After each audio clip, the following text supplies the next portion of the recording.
Jadi macam-macam berlaku. Tapi yang kita lebih takjubnya adalah kebanyakan mereka yang meninggal secara mengejut ini, dia punya suasana dia meninggal itu dalam keadaan yang sangat-sangat membuatkan kita rasa cemburu sangat. Kita pun teringin nak dapat keadaan meninggal seperti itu. Macam di Shah Alam tu yang saya sebut tu, Tok Bilal tu dia hanya sempat sebut asyhadu alla ilaha illallah. Senyap. Jadi orang penduduk sekitar tu macam pelik sekerak jalannya azan sampai habis Dia orang ada yang pergi surau tu, tengok-tengok dah terbaring dah tepi mikrofon. Dia rebah dan meninggal di situ juga. Mulia mati dalam keadaan menyebut asyhadu alla ilaha illallah. Hebat.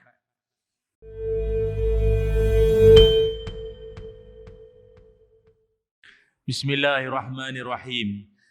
Syukur kepada Allah, malam ini akan kita bincangkan satu tajuk bersempena dengan sambutan, tak kiralah tahun Masihi ataupun tahun Hijrah, asalkan masuk sahaja hari baru, maka itu merupakan satu kesyukuran yang patut sama-sama kita panjatkan kehadrat Allah atas nikmat umur yang diberikan oleh Allah Subhanahu wa taala kepada kita semua. Iza amsaita iza sabahta fala tantaziril masa. Kalau kamu berada pada waktu pagi, jangan kamu sangka kamu akan hidup sampai petang. Wa iza amsaita fala tantaziris sabah. Dan kalau engkau berada pada waktu petang, janganlah engkau menyangka engkau akan sempat hidup sampai pagi esok. Artinya tak kira masuk tahun baru ke, hari baru ke, setiap helaan nafas yang Allah masih pinjamkan pada kita ini patut disyukuri. Alhamdulillahillazi bini'matihi tatimmus shalihat. Amin ya rabbal alamin. Insyaallah muslimin muslimat yang dirahmati Allah sekalian. Tajuknya adalah tentang meraih keberkatan umur. Hadirin hadirat yang dirahmati Allah sekalian. Dalam hidup kita ini, sering kita tertanya-tanya, siapakah manusia yang paling bagus? Semestinya lah Nabi Muhammad sallallahu alaihi wasallam. Namun dalam kalangan kita ini, banyak dalam hadis-hadis Nabi menyebutkan manusia yang paling bagus itu adalah khairukum li ahlihi. Kata Nabi, manusia yang paling bagus itu adalah yang paling bagus layanan terhadap keluarganya. Banyak hadis-hadis yang Nabi sebut tentang siapa manusia yang paling bagus. Cuma pernah satu ketika Nabi ditanya tentang soalan, ayyun nasi khairun? Ya Rasulullah, siapakah manusia yang bagus? Manusia yang baik itu siapa? Kata Nabi, man tala umruhu wa hasuna amaluhu. Kata Nabi SAW, manusia yang bagus itu adalah yang paling panjang umurnya. Maknanya dalam Dewan Solat Majid kita malam ini, siapa yang paling panjang umur kat sini? Umur paling senior dalam ni. 80 ada sini, 80. Ada 90 ada. Oh, simpan dah. Simpan dah. 80 ada ya. Saya ingat paling-paling senior pun 80. 90 ada. Tapi dia punya 90 pun tak macam kita lah. Banyak baring, banyak wire keluar masuk dah. Banyak. Ada 90 yang cegah-cegah lagi ada. Tapi sangat sedikit. Nabi sebut manusia yang bagus adalah yang umurnya panjang. Tapi sekejap, jangan riak lagi. Tengok aku, banyak umur. Masuk dalam grup WhatsApp. Nabi sebut dah aku paling bagus. Sabar. Belum apa-apa, riak kan meninggal je lagi. Nanti dulu. Nabi ada sambungan. Nabi kata manusia yang bagus itu adalah yang panjang umurnya dan, dia ada dan. Tunggu dulu, tak dan. Dan yang sepanjang umurnya itu, yang 70, yang 80, yang 60, yang masuk tahun ni 63, 54 itu diisi dengan amal-amal soleh. Itulah yang bagus. Kemudian ditanya lagi, ya Rasul, ayun nasi syarrun. Manusia yang paling buruk sekali siapa ya Rasulullah? Jawab Nabi, man tala umruhu. Juga Nabi kata yang paling buruk yang umur paling panjang. Sudah. Tu kata jangan riak lagi, nanti dulu. Yang paling panjang umur dan sepanjang umurnya itu memang hidupnya tak senonoh, jahat, zalim dengan orang, khianat, tabur pasir dalam periuk nasi orang, melaga-lagakan orang. Pendek kata, baik awak meninggal sajalah. Hidup menyusah ke orang. Selagi dia hidup sampai orang kiri kanan tidur tak lena. Kalau kena COVID stage 4, orang berdoa. Bukan berdoa moga cepat sembuh. Cepat jalanlah kalau boleh. Macam tu. Hadis riwayat Imam Ahmad dan At-Tirmizi. Sebab itu dalam hidup kita ini, yang kita nak berdoa pada Allah Subhanahu Wa Taala adalah, kalau boleh kita berdoa nak supaya umur panjang. Tapi bukan setakat umur tu panjang, tapi umur yang panjang itu dengan keberkatan, barakah, berkat. Mungkin ada orang tanya, Ustaz, saya pernah dengar satu perkataan namanya usia, satu lagi umur. Ada beza ke umur sama usia? Kalau dari segi bahasa, sikit-sikit ada beza lah. Ada yang mengatakan usia itu adalah kiraan, nombor. Maknanya sekarang tuan-tuan ada yang mungkin 36, 38, 46, 47, 52, 68. Itu nombor. Katanya itu usia. Yang dikatakan umur itu apa? Umur. Ain, mim, ra. Umur. Umur itu apa? Umur itu adalah pengisian. Sepanjang nombor itu. Pengisian. Tuan-tuan mungkin pernah dengar kalimah umur. Macam pernah dengar aja. Ada. Innama ya'muru masajidallah. Orang-orang yang mengimarahkan rumah-rumah Allah. Itu kan orang beriman. Umur maknanya imarah. Maknanya orang yang dari sudut umur itu adalah orang yang memanfaatkan usia dia. Kadang-kadang tuan-tuan pernah dengar kan? Meninggal tu muda. Meninggal muda. Meninggal kadang umur. Kalau tuan-tuan tengok ulama-ulama dulu pun banyak meninggal muda. 40-an meninggal. 40-an dah meninggal. Ada yang lewat 30-an meninggal dah. Dia orang baik-baik macam tu. Dia tak panjang sangat umur dia banyak macam tu. Soleh, memang orang soleh ni. Tapi bila kita tengok balik, walaupun umur dia 40, 38, 36 meninggal, tengok dia punya track record, macam hidup dah lama. Saya ambil contohlah sahabat saya, Allah yarham, Al-Fadil Ustaz Murtada. Ustaz Murtada. Dia kemalangan dengan Ustaz Wadi Anwar. Dia orang naik kereta apa? MPV ke apa? Balik daripada Indonesia masa tu. Dan dalam perjalanan balik itu, dia orang kemalangan. Ustaz Wadi Anwar memang serius lah, agak kritikal dia punya kecederaan dalam kemalangan itu. Namun, Ustaz Murtada meninggal dunia.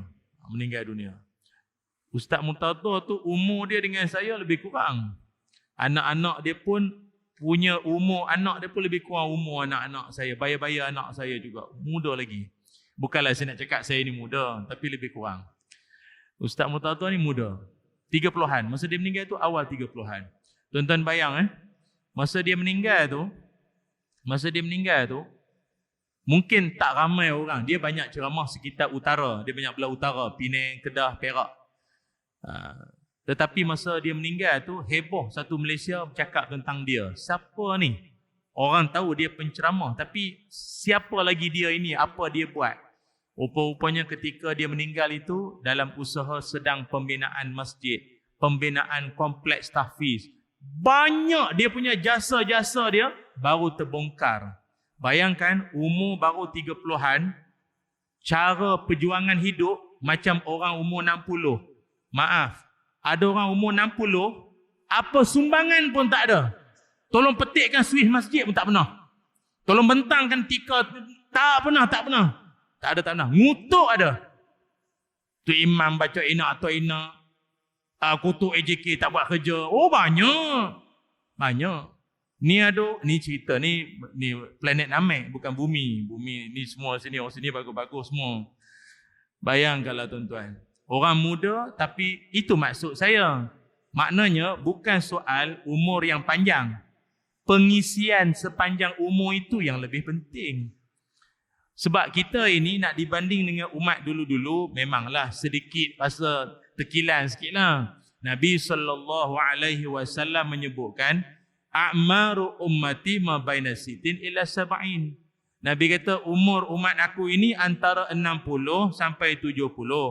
Wa aqalluhum ma yajuzu zalika, dan sangat sikit sangat yang melewati garis 70. Ada yang lebih 70, 80, 90, 100 pun ada. Tapi Nabi kata sangat sikit yang umur lebih. Nak sampai 100 tu pun tak banyak dah, tak banyak. Ada satu kajian dalam dunia ini, ni Guinness World Book of Record lah. Dalam dunia kita ini, umur paling panjang direkodkan orang Perancis, perempuan. Umur dia masa dia meninggal 122 tahun 164 hari. Nama dia Jean Calment. Dia lahir tahun 1875, meninggal 1997. Umur dia berapa? 122 tahun. Itu pun saya tak sure lah dia register bila. Tak tahu kot lewat sikit ke apa daftar. Dah bertahun beranak baru nak daftar nama. Tak tahulah. 122 tahun. Lelaki ada umur panjang-panjang. Orang Jepun. Dia umur dia 116 tahun. Lahir 1897. Meninggal 2013.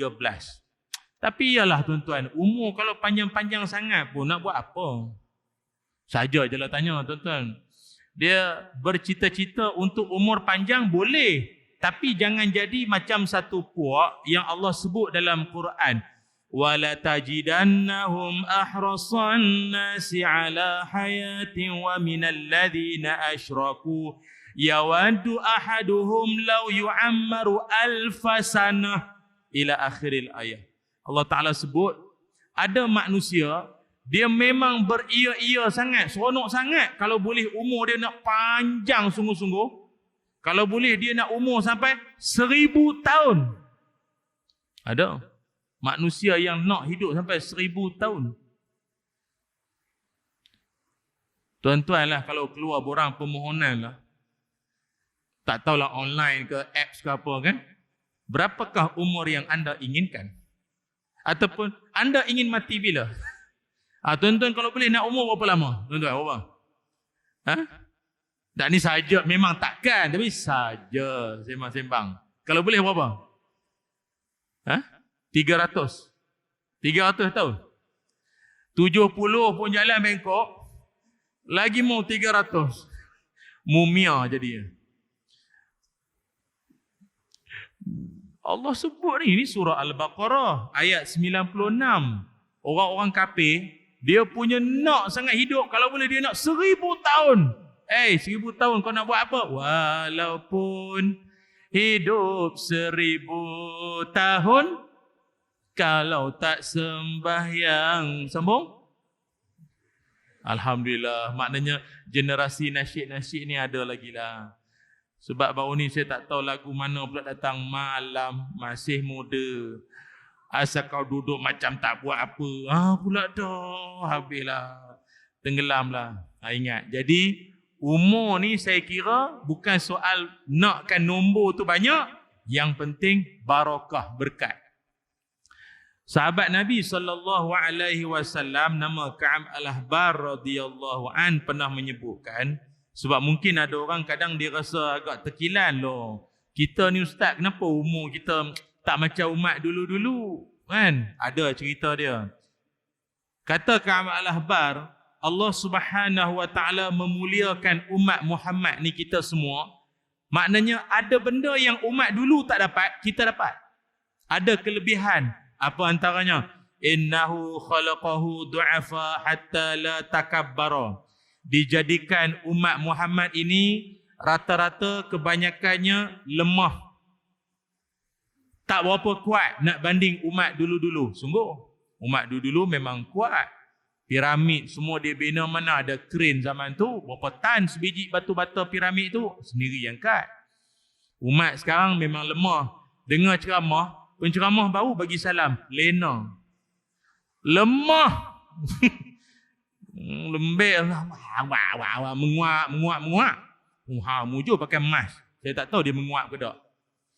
Dia orang kalau pakai mask, senang nak tahu. Dia mata dia kecil, tak gelak, menguap. Tu je. Yang gelak kan tutup mata sikit. Tu. Kita ni memang umat lemah. Jangankan kata umat orang lain apa. Kita ni duduk sebelah orang bersin-bersin. Esok lusa kita pula beringuh pula. Berair kat hidung. Senang sangat dijangkiti. Paling-paling tak pakai gelang pink. Tu je lah. Oh na'udzubillah. Dulu-dulu musim PKP hari tu. Kita ni memang umat lemah. Lemah sungguh. Itu yang masa, apa ingat tak? Kan masa Nabi Musa alaihi salam cadang kepada Nabi Muhammad sallallahu alaihi wasallam, iaitu ketika Nabi mendapat perintah 50 waktu solat, ingat kan? Atas cadangan Nabi Musa, mintalah pada Allah Ta'ala fas'aluhu takhfif, minta diskaun daripada 50 tu, kuranglah lagi. Pasal kata Nabi Musa, engkau punya umat memang lemah. Aku punya umat aku ni, Bani Israel ni, badan sadar-sadar. Dia orang kan dulu kerja dengan Firaun. Orang suruhan Firaun memang kuat, kerja di ladang kebun. Itu pun pemalas semayang. Kau punya umat dalam badan kecil, lemah pula tu, semayang okey tak tahulah. Itu yang minta kurang lagi tu. Sebab Nabi Musa dah tahu kita punya umat dah memang lemah pun. Satu. Yang kedua, kata Ka'ab al-Ahbar, kita punya umat ini adalah khalaqahum sigharan fi anfusihim hatta takuna mu'anatan wa ta'am wa syara' wa siyab. Kita ini adalah umat yang dijadikan rendang-rendang, kecil-kecil, sedang-sedang saja. Habis umat dulu-dulu besar sangat ke? Ya, umat dulu besar. Berapa besar umat dulu-dulu ini? Pernah orang tanya Nabi sallallahu alaihi wasallam tentang apakah saiz ahli syurga. Ahli syurga punya saiz sebesar apa?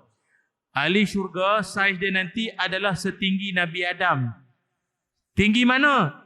Situna zira'an fis sama, 60 hasta. 60 hasta. Memang tinggi ya, berapa tingkat bangunan tu? 60 hasta. Jadi bayangkanlah, kalaulah kita juga, umat kita ini setinggi Nabi Adam. Dia kalau manusia tu dah tinggi, confirm besar. Jadi apa akan jadi? Apa akan jadi tuan-tuan? Itu yang kelebihannya. Dijadikan kau umat yang rendang-rendang kecil-kecil agar jimat makan, jimat minum, jimat pakaian. Kalau dah tinggi besar-besar, lepas tu pula nak tempah kain buat baju raya, anak 8, asnah pula tu. Macam mana? Besar ini pun nasi 2 pinggan. Itu kalau masjid buat jamuan ke apa, tapau ke apa kan, seorang ambil sebungkus. Mana sebungkus? Kau nak tak? Tanya orang lain kau nak tak? Yang ini pun belum makan, lagi mau tanya yang itu. Badan kecil makan banyak. Bayangkan kalau 60 hasta. Berapa banyak dia makan? Kari pap, orang dah cakap seorang sebiji. Poket baju Melayu kan 3. 1, 2, 3. Tengah sembahyang isyak bergolek jatuh masa rokok. Mujurlah kecil-kecil ni. Ni pun makan banyak. Jadi nampak hikmah dia. Dan dijadikan umat Muhammad ini umurnya pendek-pendek. Apakah hikmah di sebalik umur pendek-pendek? Iaitulah agar tidak banyak melakukan dosa. Dosa. Umat dulu memang panjang umur. Ratus-ratus tahun. Dia sebab itu umat dulu, dia ikut dia punya Nabi. Kan? Nabi Nuh alaihi salam. Dia punya berdakwah, umur dia saja 950 tahun. Lepas daripada banjir itu, tersadai bahtera dekat Bukit Al-Jud, itu kan lagi 40 tahun hidup. 950 tambah lagi 40, berapa? Tak dekat 1000 umur. Jadi umat dia pun ikut Nabi. Kita dah Nabi kita 60 lebih. Umat dia pun lingkungan itulah, sekitar kita itu. Tak apa tuan-tuan, umur tak panjang sangat pun tak apa. Dia kalau panjang sangat pun banyak susah juga kadang. Salah satunya kerajaan pun pening bayar pencen. 200 tahun tak mati lagi. Makan pencen lama daripada servis. Macam mana? Baik meninggal orang tua ni. Ayah. Ataupun anak cucu duk tunggu bila nak pecah geran.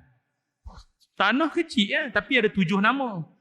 Ni orang tua ni tak mati lagi. Duk tunggu bila nak meninggal orang tua. Nampak batuk daripada semalam lah. Tanda-tanda dah ada tapi tak meninggal lagi pula. Tapi ini satu peringatan ya. Macam tuan-tuan yang biasa tengok orang yang terlantar sakit. Yang terlantar sakit lama lah. Yang terlantar sakit lama ni. Biasanya kadang-kadang orang yang sakit terlantar lama-lama ni. Dia mungkin akan timbul dalam hati perasaan dia kecewa.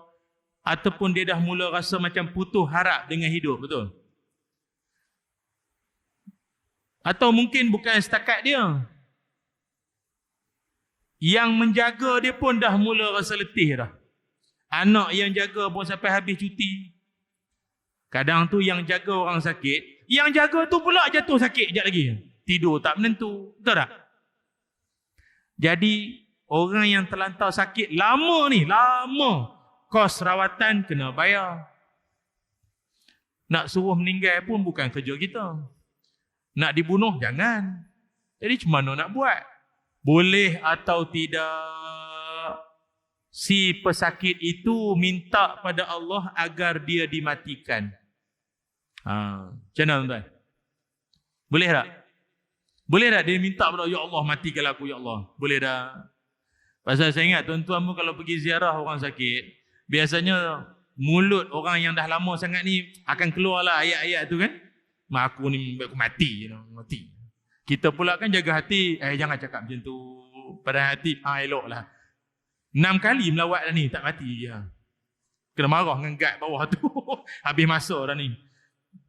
Sebenarnya boleh atau tidak, minta pada Allah untuk dimatikan, boleh dengan syarat. Syaratnya apa? Ada bahasa doa dia. Bukan boleh minta macam tu, tak boleh. Dia ada doa dia. Doa dia macam mana? Allahumma ahyini ma kanatil hayatu khairan li wa tawaffani idza kanatil wafatu khairan li. Amin. Nak amin tak berani ya. Pasal ni doa minta mati ni. Jangan Ustaz. Jangan Ustaz. Banyak benda tak baiklah raya lu Ustaz. Baju raya baru tempah ni takkan meninggal dah nanti lu. Baju raya kapan pula nanti? Maksud doa itu apa dia? Ya Allah, hidupkanlah aku jika hidup itu baik untukku, dan matikan aku jika mati itu baik untukku. Itu hadis riwayat Imam Muslim. Maknanya kalau nak minta mati pada Allah pun dia ada bahasa dia. Bukan boleh minta ya Allah matikanlah aku, tamatkanlah riwayat aku ya Allah, puas dia hidup ni. Jangan macam tu. Dia ada bahasa dia. Itu. Jadi muslimin muslimat yang dirahmati Allah sekalian, itulah namanya soal umur. Walau bagaimanapun, hari ini dapatlah kita menyaksikan bahawa berapa banyak manusia yang meninggal dunia pada ketika yang sangat tak dijangka-jangka. Meninggal tu secara tiba-tiba mengejut. Ingat, meninggal ataupun mati itu bukan syaratnya tua. Dalam alam haiwan pun kita dah faham sangat. Binatang sebagai contoh, arnab melompat sana cergah makan carrot, veggie lah, maknanya dia sihat. Bukannya makan macam kita, teh tarik, roti canai semua tu. Double pula tu, sarang burung, sarang helang semua ada. Arnab walaupun dia cergah pun, umur paling panjang seekor arnab 9 tahun. Kuda kuat berjoging. Tak kiralah kuda Arab, kuda Parsi, kuda mana pun, kuda padi pun. Biasanya umur paling panjang 25 tahun. 25 tahun. Tu dah boleh ambil SP dah tu. Boleh dah ambil dah. 25, ingat 20 dia dah boleh ambil dah. 25 tahun tu dah paling senior dah tu. Dah terbaring pakai spek hitam duduk buah pokok lah. Monyet paling panjang 40 tahun. Paling panjang 40 tahun. Tu pun dah tak ekor dah tu. Menjambang, duduk ke tepi tong sampah. Itu semua yang saya cerita yang cergah-cergah. Bukan panjang apa umur. Tapi tuan-tuan tengok yang namanya kura-kura. Dia punya berjalan lambat. Hujung sana, hujung sangat. Minggu depan baru sampai. Tapi kura-kura umur dia 150 tahun. Panjang umur dia. Jepun balik dah dia hidup. Apa pelajaran boleh kita ambil? Jangan disangka yang cergas itu umurnya panjang. Belum tentu. Kadang kita nampak orang masjid, pakcik-pakcik mana datang masjid kan, jalan macam kura-kura. Batuk daripada tempat ambil sembahyang. Kita dalam hati pakcik ni kan lepas isyak meninggal ni pasal. Dia belum tentu. Yang muda-muda pun banyak sekarang ni dah meninggal dah. Meninggal banyak. Dia pula yang memujuk hati, dia kata apa? Takkan meninggal. Kita jogging, tengok jam. Ni jantung semua cantik. Makan pula makjun, makan pula vitamin segenggam. Takkan mati. Jangan. Kau jangan macam tu.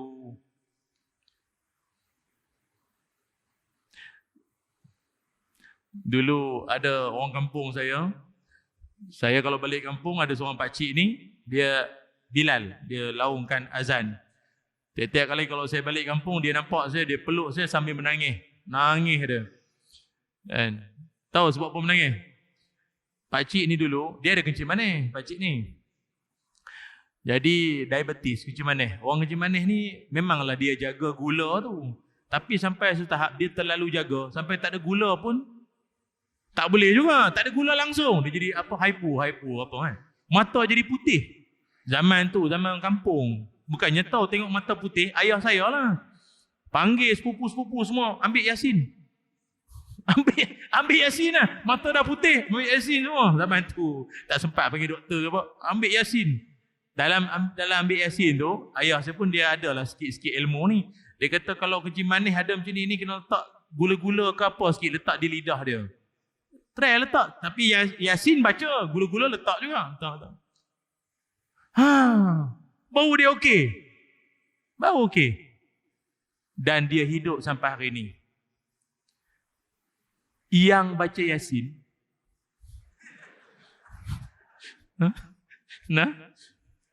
Termasuk ayah aku. Meninggal. Tapi tuan-tuan janganlah takut pula apa ni. Janganlah baca Yasin, relax dulu. Bagi gula-gula dulu. Kan yang baca tu meninggal dah. Tu saya kata dia mati ni bukan syarat tua, bukan syarat sakit. Allah boleh ambil pada anytime saja, anytime, anyway, any place itu je lah. Yang paling penting doa lah pada Allah, kita mendapat husnul khatimah. Cuma di kalangan orang-orang alim ni, kita ada satu benda lah. Ini saya belajar dengan guru saya, Ustaz Badli Shah aja. Dia kalau kita orang alim ni khususnya usia ataupun umur ini satu benda yang agak sensitif. Seeloknya kita kalau tak ada keperluan, tak perlulah sibuk-sibuk, nak kepo sangat, nak ambil tahu umur orang. Lagi-lagi orang tersebut adalah di kalangan orang-orang alim, tok-tok guru. Tak elok sibuklah tanya umur dia berapa. Yang biasanya pengerusi majlis lah nak tanya. Biasa kan dia nak baca biodata. Ustaz ni nama penuh dia ini, dia sudah berumah tangga, anak berapa orang, bini nampak nak tambah seorang lagi ke apa. Dulu dia berpelajaran sini dan umurnya. Umur-umur ni tak. Ini pesan ulama lah, bukan kita cakap-cakap saja. Ulama pun berpesan berkait tentang soal umur, khususnya umur para alim-alim ulama ini. Pernah orang bertanya Imam Syafi'i tentang umur dia. Jawab dia, laisal minal muru'ati an yukhbira ar-rajul bisanati. Bukanlah satu adab yang bagus orang-orang yang sibuk nak bagi tahu orang akan umurnya. Tak berapa elok, tak berapa adab. Sama ada dia bagi tahu orang, tak ada pasal, tak tahu bagi tahu, saya umur 36. Apa pasal aku nak bagi tahu orang? Lagi-lagi dia tu pula orang alim. Dan kita pula tak payahlah duk sibuk nak ambil tahu umur orang alim tersebut. Bagi setengah orang, dia akan beranggapan, mengada-ngada pula tok-tok guru ni. Kita nak berkenalan dengan dia, takkan tak boleh kot. Mana tahu umur dia. Tak.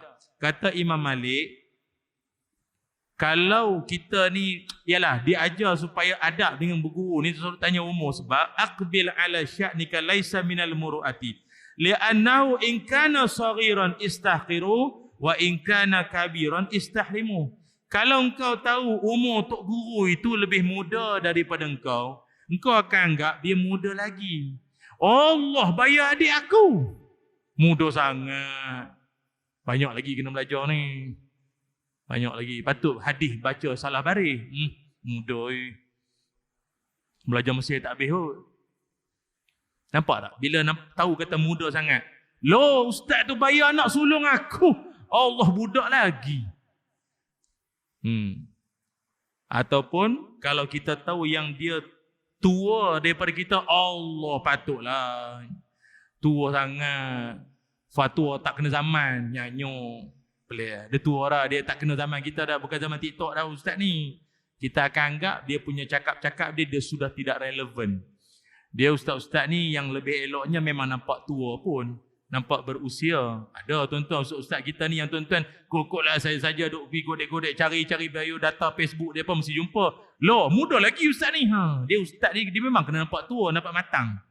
Dia kalau ustaz muda nanti tuan-tuan pun jadi keliru. Mana ustaz, mana Coldplay. Tu tuan-tuan risau nanti ni. Jadi biarlah nampak tua sikit ustaz-ustaz ni. Gitu, tak faham tak apalah. Ya. Gitu. Tapi saya tak apa, saya cak ayam ya. Yang saya cakap ni ulama-ulama, orang yang jauh lebih alim. Cuma baru-baru ni viral lah satu video.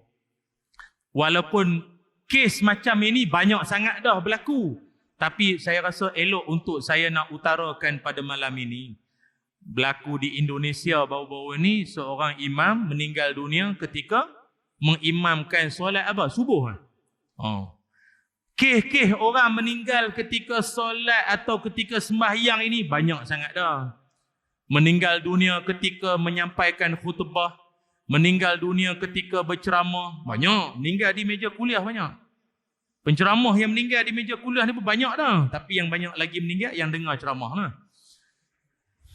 Tak sedar diri lagi tu. Dah lah, termasuklah. Saya pun berharap juga meninggal tengah ceramah pun saya harap juga moga-moga Allah perkenankan. Dan jadi dia sebenarnya tuan-tuan, ini orang panggil apa? Kematian. Masuk isyak dah. Lagi 3 minit. Okey. Rasa macam dah lah. Saya ni jet lag sikit, banyak negeri ceramah, jadi tak tahu mana satu kan, bagi tahu lah nanti ya. Ada orang memang Allah Ta'ala pilih sebenarnya. Kadang-kadang tuan-tuan, yang meninggal-meninggal tu sebenarnya bukanlah orang-orang yang kita kata, maksud saya, bukanlah orang-orang yang memang kita anggap, dia ni memang, patutlah. Siapa tu? Hebat dia. Dia kan Asy'ar Sahibul Fadilah Al-Alamah Al banyak sangat. Jadi dia meninggal pun malam Jumaat. Dia meninggal pun tengah sujud. Dia meninggal pun tengah baca Quran. Memanglah orang alim. Tapi kalau tuan-tuan perasan, kebanyakan berita-berita yang kita dengar belakang-belakang ni, kebanyakannya orang biasa-biasa. Pesara guru, kerani sekolah. Hatta ada di kalangan artis yang dah berhijrah, meninggal depan Kaabah. Dia bukannya pelik apa. Kami yang kebanyakan atau ustaz-ustaz mutawih pun tak mati depan Kaabah. Padahal ustaz-ustaz mutawih tu tiap-tiap bulan bawa jemaah. Tak mati pun depan Kaabah, mati Malaysia. Yang pergi tu pula baru first time pergi Mekah, mati depan Kaabah tengah berdoa. Allah, adakah ini kebetulan? Ketentuan Allah. Allah pilih. Jadi malam ini saya akan kongsikan sebentar lagi tuan-tuan, berdasarkan pendapat para ulama, sebenarnya apakah amalan-amalan mereka-mereka ini yang akhirnya mereka mendapat keberkatan umur, meninggal itu dia panggil kematian dicemburui ataupun memang husnul khatimah sungguhlah. Macam ada seorang tu di Shah Alam tu kan, lama rekod ni dah viral dululah. Dia azan di azan subuh. Allahu Akbar, Allahu Akbar, Allahu Akbar, Allahu Akbar. Sampai asyhadu an la ilaha illallah, meninggal. Wala haula wala quwwata illa billah. Itu bila ni harap panjang umur lah, insya-Allah ya. Jadi kita jangan ke mana-mana, sambung selepas ini ya. Wallahu a'lam. Muslimin muslimat yang dirahmati Allah sekalian. Tadi saya sebutkan bahawa akhir-akhir zaman ini dapat kita menyaksikan banyaknya berlaku atau juga disebut sebagai mautul fajaah. Apa makna mautul fajaah? Mati secara tiba-tiba dalam pelbagai keadaan. Sama ada tengah beribadah, tengah bersukan, di padang bola, macam-macamlah keadaan kita dengar berita. Tapi yang paling banyak sekali, pertama berkait dengan isu jantung. Yang keduanya, kemalangan. Ini pun kita sebut kategori mati secara tiba-tiba. Ya, malam walau dia tak ada sakit, tapi dia kerana mungkin keluar simpang mana apa, datang lori, datang entah daripada arah mana-mana pun boleh meninggal. Baru malam tadi aku duduk dengar ceramah, duduk sebelah dia. Patutlah penceramah buat lawak, dia tak gelak, tanda-tanda rupanya. Contoh, tuan-tuan. Jadi macam-macam berlaku. Tapi yang kita lebih takjubnya adalah kebanyakan mereka yang meninggal secara mengejut ini, dia punya suasana dia meninggal itu dalam keadaan yang sangat-sangat membuatkan kita rasa cemburu sangat. Kita pun teringin nak dapat keadaan meninggal seperti itu. Macam di Shah Alam tu yang saya sebut tu, Tok Bilal tu dia hanya sempat sebut asyhadu alla ilaha illallah. Senyap. Jadi orang penduduk sekitar tu macam pelik lah. Sekerak jalannya azan sampai habis lah. Dia orang ada yang pergi surau tu, tengok-tengok dah terbaring dah. Terbaring dah tepi mikrofon. Dia rebah dan meninggal di situ juga. Mulia, mati dalam keadaan menyebut asyhadu alla ilaha illallah. Hebat. Khatib yang sedang menyampaikan khutbah di masjid di Kedah masa tu pun sama juga. Saya tak pasti ada dalam YouTube ke tak, tapi dia di saat dia sebut itulah, ittaqullaha haqqa tuqatih wa la tamutunna illa wa antum muslimun. Bertakwalah kalian kepada Allah dan janganlah kamu mati melainkan mati dalam Islam. Jatuh tongkat tu dengan dia sekali meninggal atas mimbar. Masa tu Tuanku Sultan Kedah semua ada masa tu. Ramai disaksikan. Penuh tuan-tuan. Bayangkan. Itu memang kematian yang sangat mulia. Bayangkan.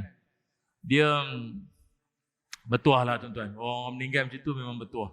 Lagi-lagi bertuahnya pula, dahlah dia meninggal dalam keadaan macam tu, disembahyangkan pula oleh ribuan orang. Dalam hadis Nabi sebut, mana-mana jenazah yang disembahyangkan oleh 40 orang, ada riwayat lain sebut 100 orang, maka jenazah tersebut berhak mendapat syafaat Rasulullah sallallahu alaihi wasallam. Baik itu tuan-tuan, kalau nak sembahyang jenazah, kalau boleh biar meramaikan. Sebab nanti memberikan kredit, peluang kepada jenazah tu nanti dapat syafaat Nabi Muhammad sallallahu alaihi wasallam. Tapi kalau orang yang meninggal tu jenis orang baik, tak payah sangat kita nak sibuk-sibuk nak viral-viral, tak payah. Orang meninggal ni, orang yang meninggal tu orang baik, automatik tuan-tuan, tak tahu entah ke mana-mana orang cepat je datang. Macam Jumaat orang sembahyangkan dia. Mulia, kemuliaan Allah angkat darjat.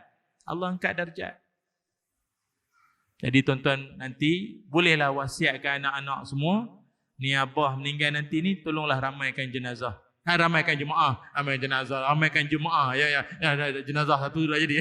Yang ramai sangat. Ramaikan jemaah. Silap jemaah dengan jenazah dekat-dekat bunyi. Itu.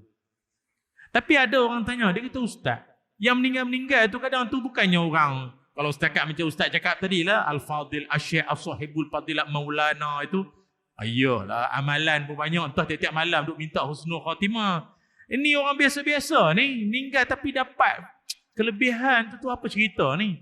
Saya pun tak dapat nak jawab, melainkan saya pun ambil pendapat ulama saja. Kata para ulama, antaranya Imam Junaid Al-Baghdadi rahimahullah. Kata beliau, arba'un turfa'ul abdu. Kata beliau, berkemungkinan. Dia kata berkemungkinan. Ada 4 perangai ataupun 4 perkara yang boleh turfa'ul abdu, mengangkat darjat seseorang walaupun dia itu adalah inqila ilmuhu wa amaluhu. Ilmunya tak tinggi, amalan tak banyak, tapi darjat dia diangkat Allah. Saya ulang sekali, apa maksudnya? Ilmu tak tinggi, maknanya dia bukanlah asyih apa, bukan. Dia bukannya tok guru penceramah, bukan. Ilmu tak tinggi, amalan tak banyak. Amalan pun biasa-biasa je. Lebih kurang kita kadang-kadang tu. Tapi macam mana dia boleh diangkat darjat? Apa contoh diangkat darjat? Hari kematian dia dipenuhi ramai orang. Macam Jumaat. Apa lagi? Meninggalnya pula malam Jumaat. Atau masa dia meninggal itu dia sedang baca Quran. Atau dia meninggal itu dalam keadaan bersujud. Atau dia meninggal di Mekah. Atau dia meninggal tu dalam perjalanan untuk apa sahajalah benda yang baik-baik.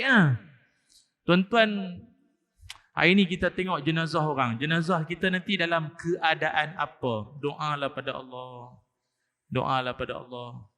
Ya Allah, aku tahu aku ni hidup banyak naughty, banyak nakal. Tapi kalau boleh, ya Allah, matikanlah aku dalam episod yang baik. Happy ending. Cantik punya penutup. Mati di Mekah. Ni ada ni, tuan-tuan, ni ada ni, insya-Allah ni. Meninggal tengah sujud ni. Meninggal tengah baca Quran. Amin. Cantik oh. Ni mati tengah karaoke. Sumbang pula tu nyanyi. Oh, tak apa, aku cinta padamu. Lepas tu senyap. Tadi orang sumpah, orang menyumpah, pising, tak sudah sumbang, mambang lagi. Ini kalau masuk ni kalah pertandingan, kalah. Tak tahu senyap. Oh, mati, elok. Dia punya rekod tak cantik. Rekod tak cantik. Tahu rekod tak cantik tu maksudnya apa? Mana tu lama tak nampak? Dia meninggal dah. Meninggal. Dia meninggal macam mana? Tengah nyanyi. Allah, tengah karaoke. Dia rekod tak cantik. Dia walaupun tuan-tuan, bukan tuan-tuan lah, siapa-siapa pula. Hidup nakal-nakal pun, tapi kalau mati, dia mati tengah sujud. Allah. Dia bunyi tu lain sikit. Kan? Contoh, meninggal dalam masjid, bagus tak? Tapi kalau tengah curi aircon, jadi kalau ikutkan bukanlah tempat, amalan. Jadi berbalik pada kata ulama tadi, apakah 4 perkara yang boleh mengangkat darjat seseorang yang mungkin dia ni masa hidup nobody but you lah. Dia bukanlah orang yang terkenal. Kalau dia ada Facebook pun follower tak ramai. Tapi masa dia meninggal, heboh satu Malaysia.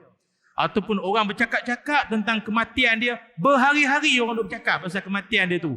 Bagusnya dia ni. Apalah agak amalan. 4 perkara itu adalah pertama. Ini kata ulama ya. Pertama sekali kata Imam Junaid Al-Baghdadi adalah berkemungkinan jenazah itu ketika hayatnya, pertama, dia ini mungkin seorang yang tawaduk. Dia ni memang orang yang tawaduk. Apa makna tawaduk? Being humble. Orang jenis merendah diri. Wa ma tawadu'a illa rafa'ahu Allah. Kan Nabi sebut dalam hadis, tidaklah seseorang itu merendah diri, melainkan Allah akan mengangkat dia. Dia makin merendah, Allah meninggikan dia. Tapi orang yang sibuk nak meninggi, Allah akan merendahkan dia. Kadang tak tunggu mati pun, tengah dia menyombong pun kita meluat, kan merendah namanya tu. Tak tanya pun bagi tahu semua, macam-macam sombong. Tapi tengok, orang-orang tawaduk ni memang Allah Ta'ala bagilah kelebihan. Baik itu saya pun nak cakap lebih-lebih pasal tawaduk ni pun, ini untuk pesan diri masing-masing lah. Cakap tawaduk senang, nak buat tu bukan mudah.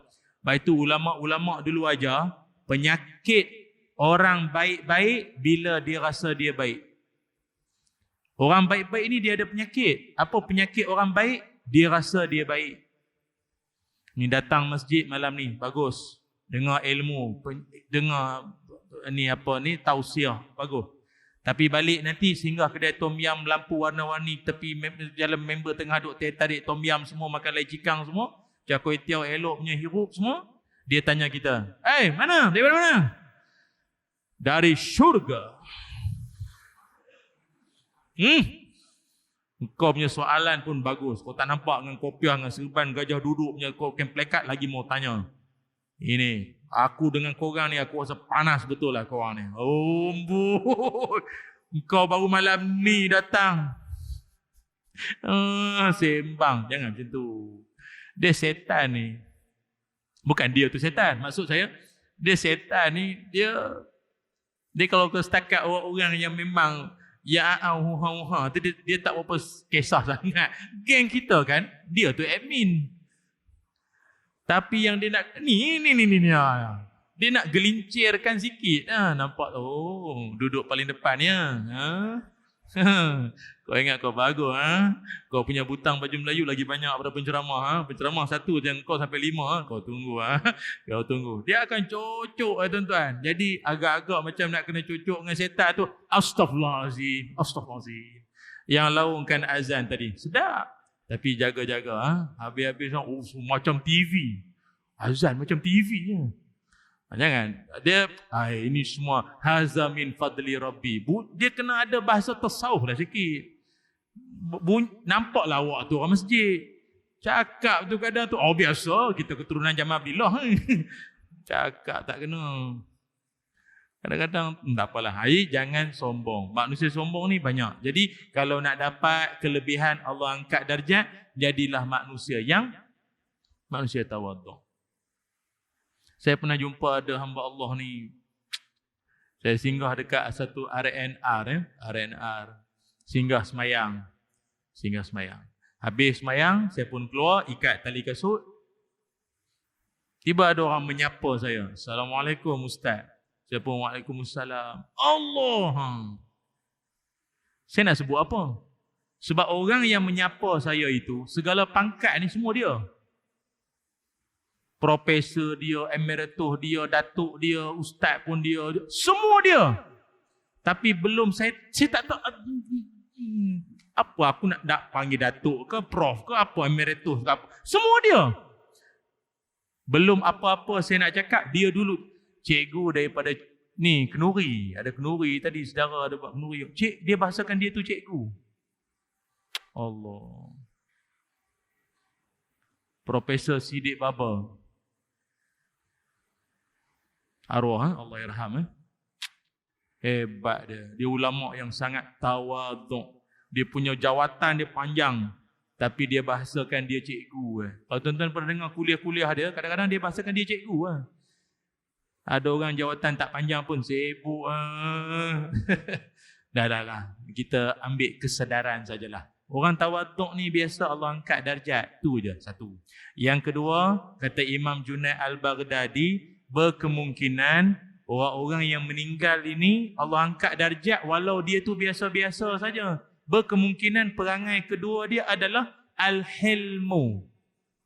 Apa makna al-hilmu? Al-hilmu ini maknanya kalau orang tu nama Halim pun dia, Helmi pun dia, orang yang penuh dengan kelembutan. Dia bukan lembut-lembut tak tentu arah ni, bukan. Mari kat kita, ustaz. Bukan. Ustaz ni Allah. Tu bukan, tu lembut lain, tu kena celup tepung. Ini lembut di sini maknanya dia seorang yang sangat santun. Maknanya senang faham ginilah. Orang yang cermat. Apa barang kalau duduk di tangan dia, macam mana dia dapat, macam itulah dia bagi balik. Kita kan ada orang jenis tangan pemusnah. Ada barang, dia kata dia nak pinjam. Kau nak pinjam? Tak payah. Kau pinjam pada orang lain. Aku kalau bagi kau pinjam barang itu, berarti itulah kali terakhir aku tengok barang tu. Kau tak payah. Engkau bukan reti jaga. Itu maknanya orang macam tu, dia tak ada al-hilmu. Dia bukan orang cermat. Dia orang cermat ni, dengan barang dia cermat, cakap cermat, komen cermat, dia cermat, santun punya orang. Dia ada dalam sahabat Nabi sallallahu alaihi wasallam. Kata Ibnu Abbas radhiyallahu anhuma.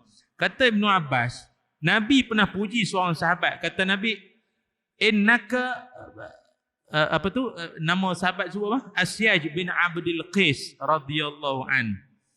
Khaslataini, ada dua sifat pada engkau ini, yuhibbuhumallah. Engkau ini ada dua perangai, Allah cinta sungguh dengan engkau ni. Maknanya tuan-tuan, kalau kita pun buat perangai yang sama dengan kita pun Allah sayang. Apa dia?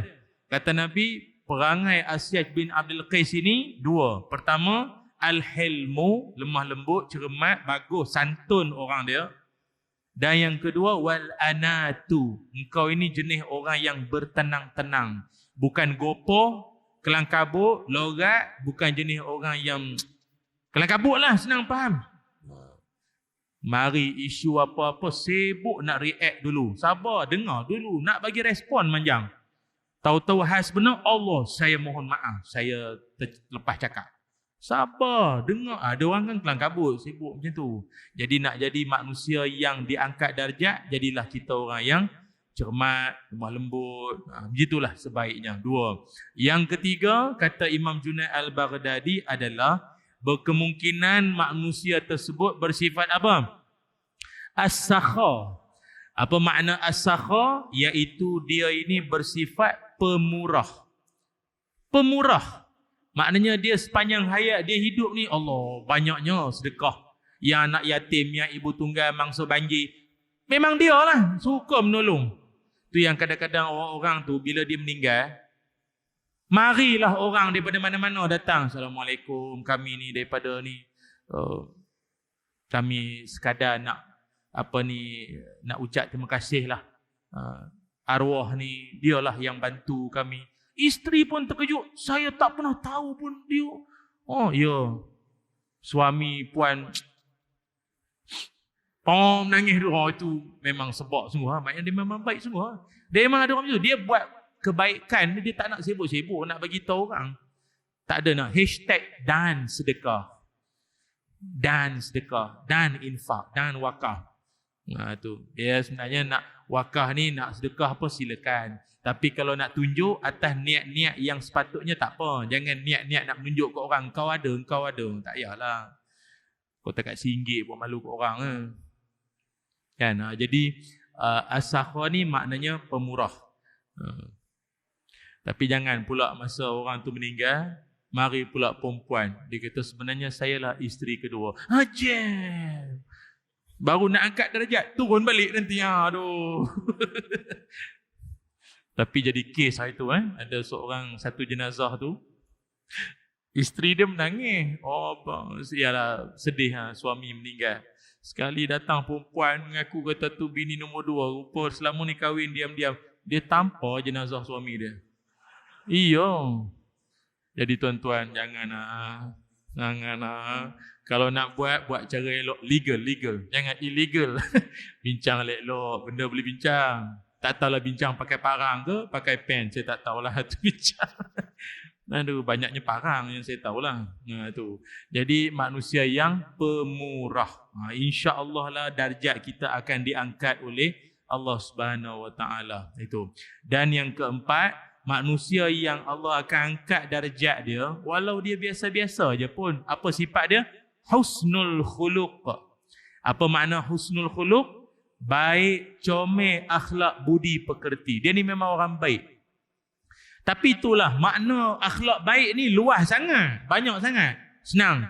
Imam Hasan Al-Basri menyenaraikan, tanda paling jelas engkau nak tahu engkau ni orang baik ke tidak, tengoklah pada sifat-sifat ini. 3 ni ada tak kat tuan-tuan? Kalau tuan-tuan ada 3 ni, maknanya tuan-tuan ni akhlak baik lah. Apa? Kaful aza, bazlun nada, talaqatul wajhi. Apa maksudnya? Talaqatul wajhi ni bermanis wajah. Orang dia kalau muka manis, itu tanda akhlak baik. Baik itu kalau orang yang berniaga, dia bermanis wajah ni seolah-olah macam pelarih lah, pelarih yang halal lah.